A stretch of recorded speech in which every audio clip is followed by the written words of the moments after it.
as a memorial feast of the physical salvation which he wrought in Egypt, and to keep the Messiah's Passover in memory of the spiritual salvation which he wrought from sin.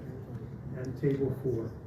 The Lord said to Moses and Aaron in Egypt, "This month is to be for you the first month of your year. Tell the whole community of Israel that on the 10th day of this month, each man is to take a lamb for his family, one for each household.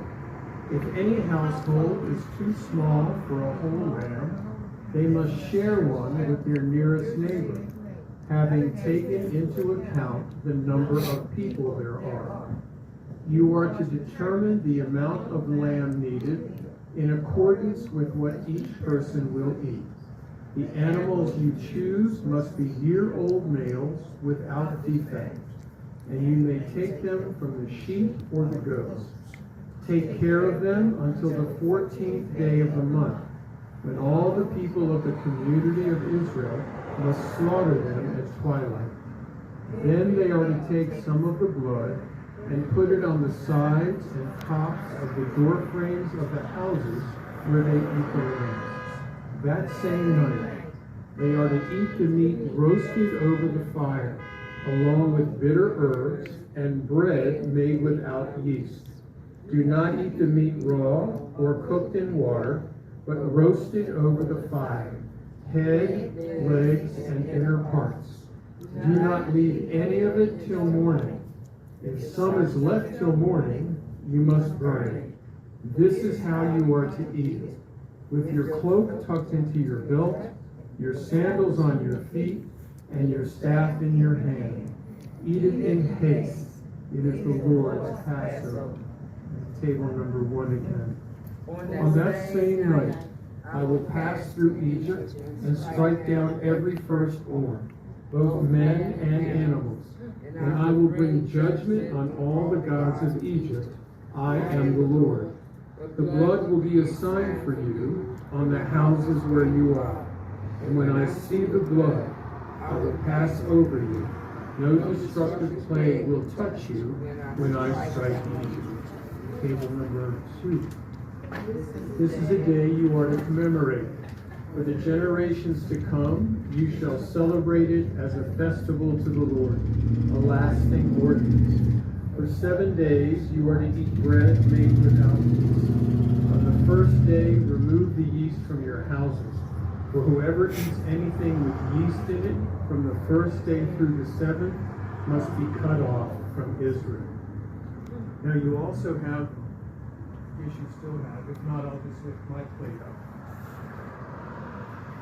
And let's all read together the italicized words in the middle of page 14. This is the bread of affliction, which our ancestors ate in the land of Egypt. Let those who are hungry enter and eat thereof, and all who are in distress come and celebrate the Passover. At present, we celebrate it here, but next year we hope to celebrate it in the land of Israel. This year we are servants here, but next year we hope to be free men in the land of Israel. Now typically, the youngest person in the house now recites the 4 questions. The 4 questions are in Hebrew on the top of page 15. I'm just going to sing the first question in the Hebrew for you. And then who's the youngest one here? Are you good at reading? Yeah? All right. I'm going to have you read when it comes to your time. I'll tell you when. Man ishtana halayla hazeh mikol haleilot, mikol haleilot, halayla hazeh, mikol haleilot, halayla hazeh, mikol haleilot, shemikol haleilot, anu ochli kamei tu matzah, Kamei tu matzah, halayla hazeh, kulo matzah, halayla hazeh, kulo matzah. Anu ochli kamei tu matzah, Kamei tu matzah, halayla hazeh, kulo matzah, halayla hazeh, halayla hazeh, kulo matzah. Anu ochli kamei tu matzah, halayla hazeh, kulo matzah, halayla hazeh, kulo matzah. Anu ochli kamei tu matzah, halayla hazeh, kulo matzah, halayla hazeh, kulo matzah. Okay, do you see in the middle of page 15 where it says child? Yeah. In a big loud voice, read that for everybody. Why is this night different from all the other nights? You did a good job, and there's more for you to read, so don't worry. We were slaves to Pharaoh in Egypt, and the Lord redeemed us with a mighty hand. If the Holy and Blessed One had not taken our fathers out of Egypt, then we, our children, and our grandchildren too, would be Pharaoh's slaves in Egypt. This is why, even though we might be wise and learned and experienced, though we might know the Torah well, it is our duty to tell the story of the outgoing from Egypt. And the more one tells of the outgoing from Egypt, the more praiseworthy he is. Okay, young man, on the top of page 16, you've got 4 questions there. And if one of the words is hard, you let me know. On all other nights we eat either Leavened. living or unleavened bread. Why on this night do we eat only Matzah. which is unleavened bread? On all other nights we eat vegetables and herbs of all kinds. Why on this night do we eat only bitter herbs? On all nights we never think of dipping herbs in water or anything else. Why on this night do we dip the parsley in salt water and the bitter herb in Haroset. On all the other nights we eat either sitting upright or reclining. Why on this night do we always pray? Good job. All right. I'm glad you asked these questions. This night is different from all other nights because on this night we celebrate the going forth of the Jewish people from slavery into freedom. Why do we eat only matzah tonight? When Pharaoh let our forefathers go from Egypt, they were forced to flee in great haste. They had no time to bake their bread and could not wait for the yeast to rise. The sun which beat down on the dough as they carried it along baked it into unleavened bread called matzah. Why do we eat bitter herbs tonight? Because our forefathers were slaves in Egypt and their lives were made very bitter. Why do we dip the herbs twice tonight? We dip the parsley in salt water because it reminds us of the green of springtime. We dip the bitter herbs into sweet haroset to remind us that our forefathers were able to withstand bitter slavery because it was sweetened by the hope of freedom. Why do we recline at the table? Because reclining was a sign of a free man long ago. And since our forefathers were freed on this night, we recline at the table. Said Rabbi Elazar ben Azariah, "Behold, I am almost a 70-year-old man, yet I never understood why the story of the outgoing from Egypt is told at night, until Ben Zoma explained it, as the Holy Scriptures say, so that you will remember the day you left the land of Egypt all the days of your life. The days of your life means the present world. All the days of your life includes the days of the Messiah. And so we who are believers in Messiah can rejoice that we can keep the Passover in the days of our Messiah Jesus. We can rejoice that in his death we have found life. In Messiah's coming is the Passover completed." Which was the last table to read? I forget. 2? Let's just start over. Table 1. Middle of page 17. The story of the Exodus, or flight from Egypt, is to be told and retold from generation to generation. Fathers would tell it to their children, who in turn would tell it to their children. But the rabbis long ago discovered that not all children are alike. Some are very inquisitive, while others are too young to know how to ask. Some are eager to learn, while others care only about themselves. In all, there are 4 kinds of children, and each needs to hear the Passover story in a different way. Table 2. It says, the wise son. He asks, "What are these testimonies, statutes, and judgments which the eternal our God has commanded you?" Then you shall instruct him in the laws of the Passover, teaching him that after the Paschal lamb, no dessert ought to be set on the table. Number 3. What says the wicked son? He asks, what mean you by this service? By the word you, it is clear he does not include himself, and thus has withdrawn himself from the community.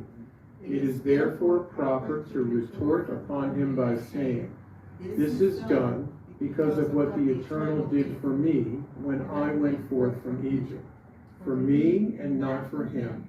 For had he been there, he would not have been thought worthy to be redeemed. And table number 4, the next 2 paragraphs. What says the innocent son? He asks, what is this? Then you shall tell him, with a mighty hand did the Eternal bring us forth from Egypt, from the house of bondage. But as for him who has no capacity to inquire, you must begin the narration, as it is said, and you shall relate to your son on that day, this is done because of what the Eternal did for me when I went forth from Egypt. Now, at this point, we're going to talk about the 10 plagues.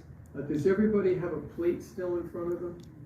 No, they're all okay. Well, don't worry about it. That's all right. I need to tell you just real quickly that the 10 plagues did not last 10 days. As a matter of fact, if they lasted 10 days, the Pharaoh probably would have waited it out, and the children of Israel would never have been freed from Egypt. Historians tell us that the plagues probably lasted more like 10 months, and they were severe plagues. And in Exodus 12, we read that against all the gods of Egypt, our God will pass judgment. And each of these plagues targeted either a specific god of the Egyptians or a grouping of gods of the Egyptians. For instance, the Nile was a god, turned the Nile to blood, as well as all the other rivers in Egypt. The frog was the god of fertility. What a great way to make a mockery of the fertility god by having frogs absolutely everywhere. And the sun was a god, and he turned the land dark. Now, by turning the land dark, can you just for a second turn off all the lights in here? Thank you. All of them. There we go. That's not dark. That's dim. Because it says the darkness in Egypt was so dark you could feel it. In other words, it was a total absence of light. You can turn it on again, thanks. Now, doctors tell you that if your eyes don't get any light, in other words, if your optic nerves don't get any input for more than about 10 hours, you start seeing things. It's called hallucinating. And the darkness in Egypt wasn't for 3 seconds or minutes or hours. It was for 3 days. A darkness that the Egyptians probably couldn't see anything right in front of their face because it was pitch black. Probably was seeing things that weren't there, right? But in the houses of the children of Israel there was light. Because God miraculously spared them from the first 9 plagues. But for the 10th plague, the killing of the firstborn, instead of just sparing them, he gave them a prescription for life. And that prescription was the shed blood of Passover lambs. And we'll talk about that a little more later on. So what I'm going to do is I'm going to read the plagues one at a time. I'm going to read the Hebrew word. For instance, the first one is dam, and then you read the translation, which is to its right, blood. Okay? Dam. Blood. Spardea. Frogs. Kinim. Vermin. Arov. Flies. Dever. Pestilence. Chim. Boils. Barad. Hail. Arveh. Locusts. Choshech. Darkness. Makat Bechorot. Slaying the firstborn. Okay, table 1. Originally, our ancestors were idolaters. But at present, the Lord has brought us near to his service, as it is said. And Joshua said to all the people, thus says the Lord, the God of Israel. Your ancestors dwelt on the other side of the river. Terah, the father of Abraham, and the father of Nahor. and they served other gods. And I took your father Abraham from the other side of the river, and led him throughout all the land of Canaan, and multiplied his seed, and gave him Isaac. And I gave to Isaac Jacob and Esau. And I gave to Esau Mount Seir and his possessions, but Jacob and his children went down to Egypt. Table number 2. Blessed be he who observes strictly his promise to Israel. Blessed be the most holy, who computed the end of the captivity, that he might perform what he had promised to our father Abraham at the covenant between the parts, as it is said. And he said to Abraham,